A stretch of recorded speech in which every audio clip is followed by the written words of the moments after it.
Hey everyone, this is Stuart, Victor Echo 9, Charlie Foxtrot, and welcome back to the channel. On this channel, we cover all things DX, contesting, and portable ham radio. In this video, I want to share with you a brand new DX cluster that I came upon the other day.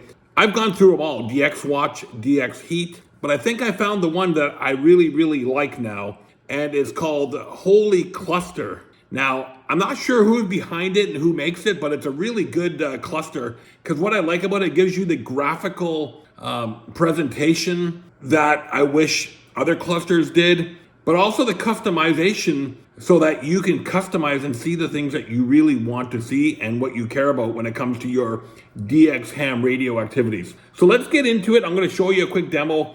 Again, I'm just learning it, so I don't know all the ins and outs, but I've been using it now for a couple weeks, and it seems to be pretty interesting. So let's get into the demo. So I have Holy Cluster open. The URL here is holycluster.iarc.org.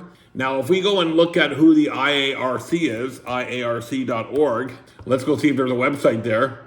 Let's see if we can translate it into English. It is the Israeli Radio Communication Association. So there you go. So that's who's behind the Holy Cluster. Let's go back there. So what I like about this cluster is that it's graphically, has a graphic presentation to it, as well as a table and other information. So let's start at the left-hand side of the screen and work our way to the right. So on the left-hand side of the screen, you can choose to have all the bands or one certain band showing. Here we have 10 meters, 12. So I can actually click on, let's say I don't want to see 6 meters. I can just click on 6 meters and turn it off. I don't want to see 4 meters. I can turn off 4 meters.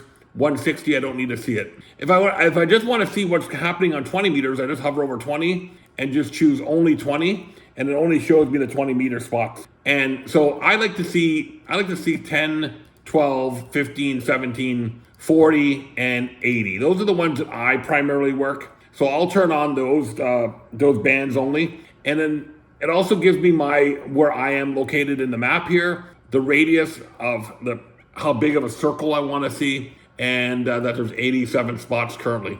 I can see all my bands, sideband, CW, FT8, FT4 digital. I only really primarily work sideband, so I will have only sideband show. I just click on sideband and click on only, and it'll show me only the sideband spots. So over here in the map, the picture of the map, I can see here I have where the sun is shining right now in the world, and all these lines are current spots. So if I put my mouse over this spot here, you can see on the table that shows the Charlie 5 Yankee X-ray spot on 28500. Or if I put my mouse over here, you can see the RA3 RQF spot shows up. So that gives you a nice representation of the spots and where's it coming from. If I click on the house here, this will give me supposed to give me settings, but I can turn on and off. The house just centers on my location. So if I was off my location, if I hit the house, it'll center back on my location. The moon and the moon here just turns off daytime and nighttime. Here in the bottom right corner, we have the AK and solar flux indexes, and then we have a table here. So if I just put my mouse over, say, Hotel Charlie 5 Alpha India, and click on it, it will bring up the QRZ page for that one particular individual.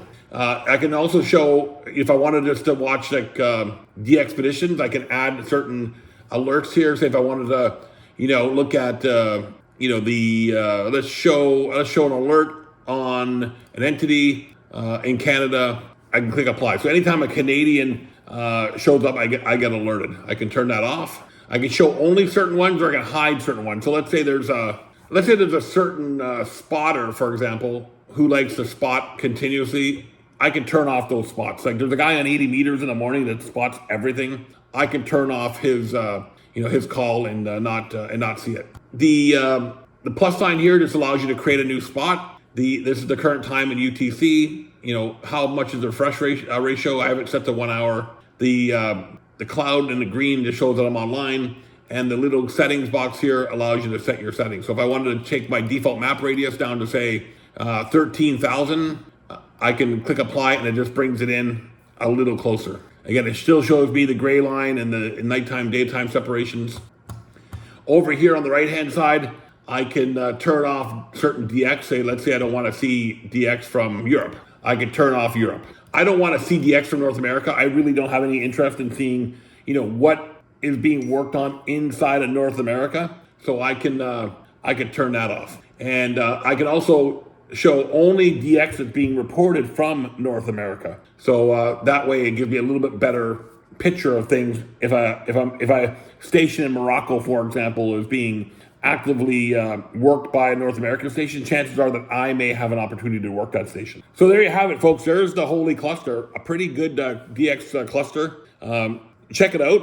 I like it. I have it on all of my computers here in the shack now, and it's just another tool for your in your tool case there. I'm Stuart Victor Echo 9 Charlie Foxtrot. Let me know what you think about these videos in the comments below, and we'll see you guys next time.